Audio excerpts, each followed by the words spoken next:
The winter of 1944 was cruel across the European front. Snow drifted through the shattered forests of France as Allied soldiers fought to push Hitler's forces back toward Germany. Behind the lines, among the rumble of supply trucks and the echo of artillery, a very different kind of army prepared for battle. One that carried paintbrushes, record players, and rubber tanks instead of rifles. They called themselves the Ghost Army. Few outside military intelligence even knew they existed. Their mission? To fool the enemy into believing that entire Allied divisions were positioned where, in truth, there were only a few hundred men. Birth of an invisible army. In early 1944, as the Allies prepared for the invasion of Europe, deception became a strategic necessity. The success of D-Day had relied on tricking the Germans into thinking the main landings would come at Pas de Calais, not Normandy. That master plan, Operation Fortitude, was orchestrated by the British. But as the war moved inland, the U.S. Army realized it needed its own mobile deception unit, one that could create instant illusions on the battlefield. Thus was born the 23rd Headquarters Special Troops, commanded by Colonel Harry L. Reeder. Its men were handpicked from art schools, advertising agencies, and theaters. Many were painters, sound engineers, architects, and set designers. Some had worked for Walt Disney Studios. Others had studied at Yale or Cooper Union. Together, they formed an army of illusionists, given secret orders to simulate divisions by every possible visual, sonic, and radio deception. They numbered just 1,100 men, but on paper, they represented tens of thousands. The art of war, literally. Their arsenal was unlike anything in military history. The 603rd Camouflage Engineers crafted inflatable Sherman tanks, jeeps, and artillery, made of rubberized canvas and powered by air pumps. These dummy vehicles looked convincing from the air and even at ground level from a distance. Crews could inflate a fake tank in under 30 minutes, position it in a field, and make it appear battle-ready. Alongside them, the Signal Company Special operated radio trucks that mimicked the encrypted chatter of entire divisions. They studied how real radio operators spoke, their timing, rhythm, and habits, to replicate the exact fingerprint of authentic communication. Then came the Sonic Deception Unit, which worked with engineers from Bell Labs to record the roar of tanks, convoys, and artillery. Mounted on massive speakers, these sounds could be broadcast for miles, convincing German scouts that Allied armor was on the move. Finally, the special effects company handled the staging. They painted insignias, created fake command posts, strung laundry lines, and scattered discarded ration tins to make each illusion believable. Soldiers wore the patches of phantom divisions and drove trucks back and forth to kick up dust, giving the illusion of movement. It was theater on a massive scale, performed not for applause, but for survival. Baptism of Deception, Normandy to the Loire. The Ghost Army's first field test came in the summer of 1944, shortly after the D-Day landings. Allied forces were breaking out of Normandy, and deception was needed to protect the flanks. The 23rd was sent to the Loire Valley, where they pretended to be the 6th Armored Division, to draw German forces away from General Patton's real advance. At dawn, fake tanks appeared overnight in meadows, their rubber hulls glistening with dew. The sonic crews broadcast the rumble of engines, while radio operators transmitted endless streams of coded chatter.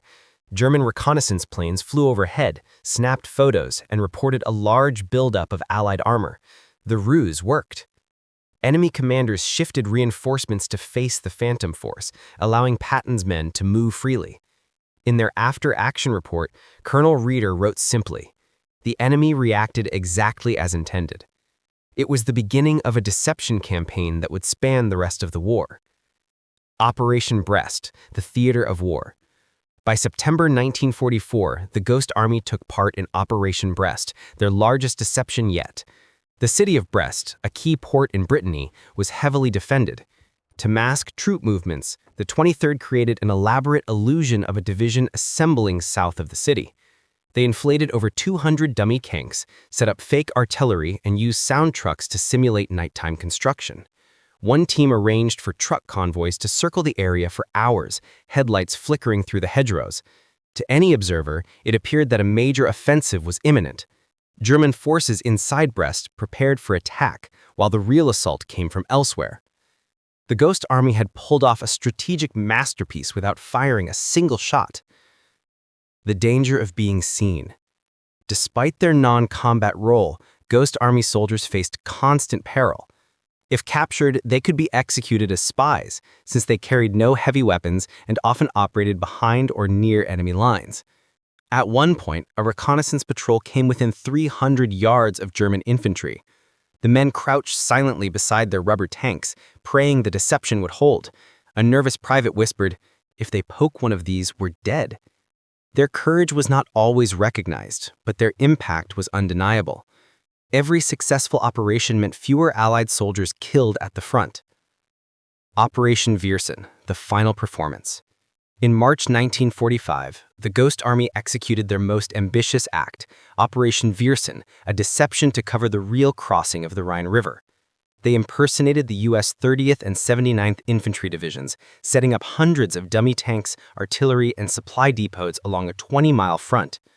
Their radio teams maintained constant traffic, while the sound crews blasting recordings of pontoon bridges and trucks moving through the night. The Germans, deceived once more, repositioned their defenses toward the Phantom Army, leaving the actual crossing site vulnerable. When the real Allied divisions surged across the Rhine days later, they met far less resistance. General Omar Bradley would later say that deception had been one of the most effective weapons in the Allied arsenal, and the Ghost Army's work was a major reason why. Artists of illusion. After Germany's surrender, the members of the 23rd quietly packed away their props. Their mission had remained top secret. Even their families didn't know what they had done. It wasn't until 1996 that their story was officially declassified. When the public finally learned the truth, it was almost too strange to believe. Many of these soldiers went on to become famous artists and designers. Bill Blass, the renowned fashion designer, Ellsworth Kelly, who became a celebrated minimalist painter, Art Kane, the photographer behind some of the most iconic images of post-war America. They had used art to fight a war, and art had won. Legacy of the Ghost Army. Military historians estimate that the 23rd Headquarters Special Troops saved tens of thousands of lives by diverting enemy attacks and protecting real units. Their success influenced later U.S. operations, including deception tactics used in Korea, Vietnam, and even modern electronic warfare. The ingenuity of the Ghost Army proves that creativity can be a weapon. Their tools were canvas, paint, and sound, but their results were victory and survival. As one veteran later said, "We weren't killing people, we were saving them by making the enemy think twice." A hidden chapter revealed. In 2022, the U.S. Congress awarded the Ghost Army the Congressional Gold Medal, one of the nation's highest honors, recognizing their courage, innovation, and service under secrecy for decades. Standing before the surviving veterans, the citation read, "Their illusions on the battlefield saved countless lives and hastened the end of the war in Europe." At last, the invisible heroes of deception were seen. Today, when historians tell the story of World War II, they often speak of tanks, aircraft, and soldiers who stormed the beaches. But somewhere behind those lines was another kind of courage. The kind that created light where there was darkness, that used art to deceive tyranny. The Ghost Army didn't fight for glory. They fought to save lives with imagination and skill, proving that even in the darkest hours of war, the mind can be mightier than the gun.